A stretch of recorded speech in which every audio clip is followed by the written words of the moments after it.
Martha is dead.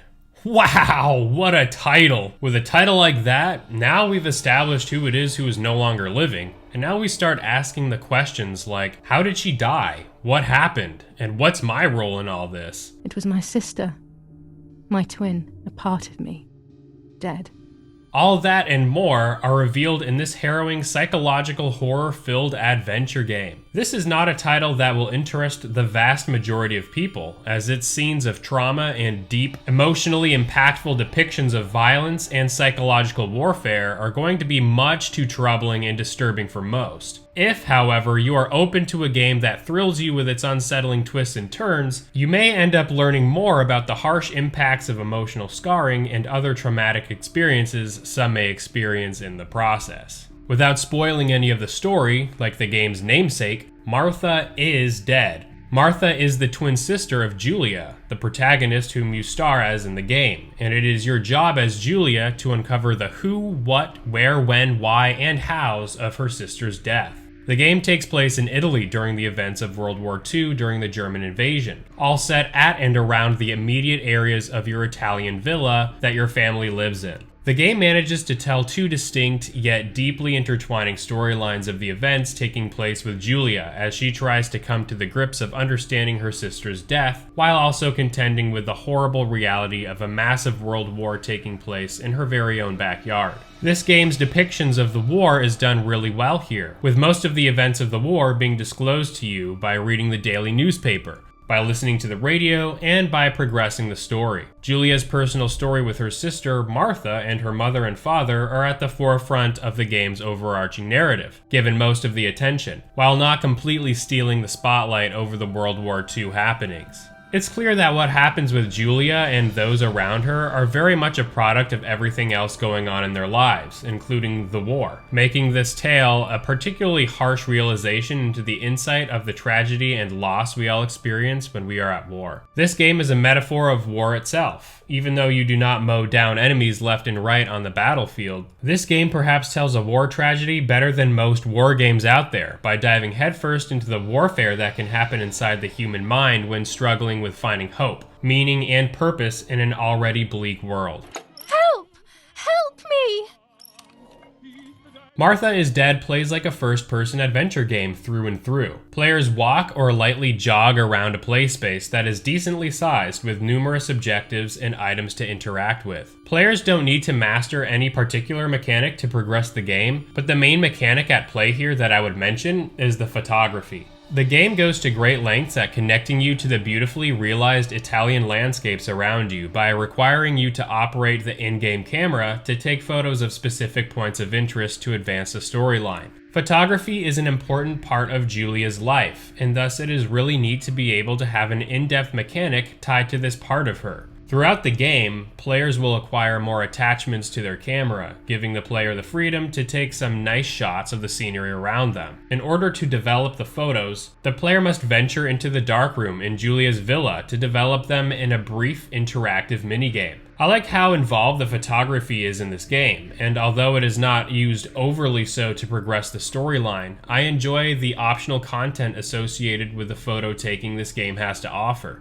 In the way of optional content, shooting photos of certain objects with the camera's infrared lens will set you off on a scavenger hunt around the villa to snap them all. There is also an optional quest you can partake in regarding some key characters deeply important to the storyline, so I won't mention anything beyond that. The gameplay here is mostly puzzle-based and sees you transmitting and decoding Morse code through a telegraph machine. Other than these little side activities, the game flows linearly, yet gives players ample time to explore the beautifully constructed world here. This game is gorgeous, from its dense forests to its eerie yet hauntingly beautiful lake. The game also sports high polygon counts with a great understanding of effective utilization of lighting. Environments can be remarkably calm and relaxing, while some environments can be downright frightening and eerie. This game, other than its intense story beats, is a very simple game to control, as interacting with a simple button press or two can get you through nearly everything in the game, so high levels of play experience aren't required here. What is required here, however, is a stomach to, well, stomach many of the game's queasy moments that are sure to turn heads. The game was, in fact, censored on the PlayStation consoles, giving players the option to bypass these moments in the story entirely if so desired, and these moments are not interactive.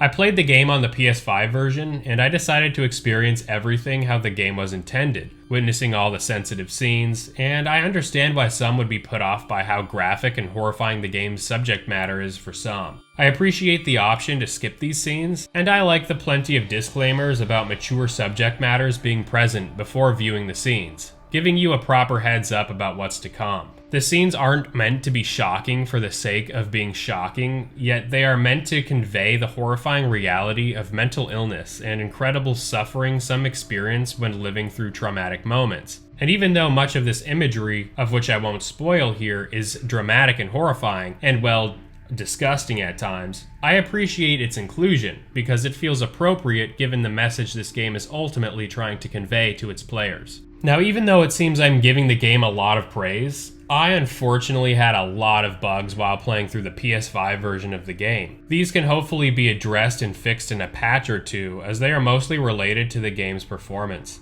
First off, this game does not run well on the PS5. It seems the frame rate is not locked, meaning the game will be buttery smooth when in places not demanding a lot from the graphics and processor. But when more complex lighting and geometry are in the frame, the game will typically output at around 30 frames per second. There is no option for performance mode yet for boosting the frame rate, and it would be nice to have a feature like that if possible to have a consistent viewing experience. Secondly, the game has these weird on-rails running sections that task you to run into words in a forest to create an appropriate sentence to progress the game. However, one of these sections glitched out on me and prevented me from going anywhere, forcing me to reboot the game. I believe due to the brevity of these gameplay moments, they would be better off removed from the game and instead task the player with other means of solving this wordplay. Sometimes when operating the in-game camera, I would move backwards when pushing my joystick forward, and would continue going backward whenever I operated the camera while moving my analog stick. Also, there are these weird series of sound effects that don't immerse me whatsoever in many of the game's intentionally scary or dramatic scenes. These sounds don't add anything to these moments, rather they take me out of the experience. And finally, this game crashes a lot. I had the game crash on me a total of 39 times throughout my 7-hour playthrough of the game, which is completely unacceptable. Interestingly, 38 of those crashes occurred during the 8th chapter of the game, and once I cleared that chapter, I never had a problem with that again. I really hope this game gets patched up, because in its current state that it's in on the PS5, it leaves a lot to be desired in the way of performance. Julia is dead. What kind of comment is that? How can you? In conclusion, Martha is Dead is a really captivating game that I ultimately enjoyed more than I thought I would. The game certainly isn't for everyone, but for those itching for a very intriguing, frightening thriller of an adventure game, you may want to pick this up. I would recommend holding off on this if this is something you're interested in playing on the PS5 until the game receives further updates to iron out the game's bugs. But otherwise, I hope you give this game a chance to play, even if that means buying it at a discounted price many months or years down the line. I had a good time with it, and although it wasn't something that truly knocked my socks off this month like Horizon Forbidden West or Elden Ring has, this was a game I was happy to see through to its end, and I hope it gets the attention this game deserves.